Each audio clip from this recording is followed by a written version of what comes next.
5ខ្ញុំពេលនាងក្រៀមក្រំ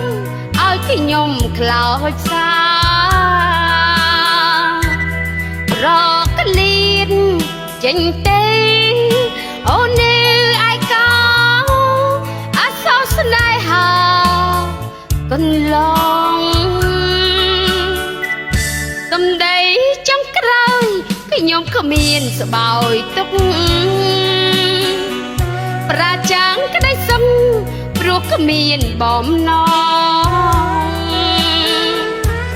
ដួងចិត្តចង់សួរប្រោស្នេហ៍ស្នងសួរថាលឿនល្អងបែតីនេះឬតនកម្មលោកកាសូមបញ្ញាវិបដិសា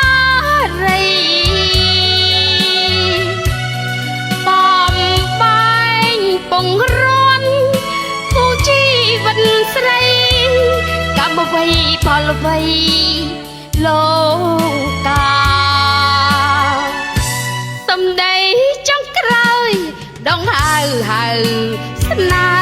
ហ៍ចំណោគ្មានប្រែពីប្រងស្នេហាប្រកលៀនចេញទេសតែទុកខាអងអោស្នេហាខ្ញុំអើយ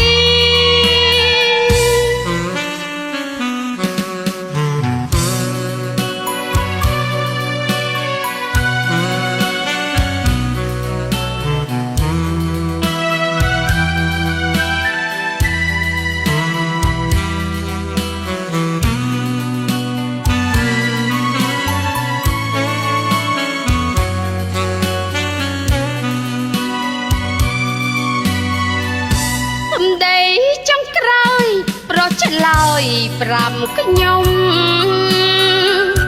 ពេលនាងក្រៀមក្រំឲ្យខ្ញុំខ្លោចផ្សាប្រកលៀនចេញទេអូនឯកោអសោស្នេហាកន្លង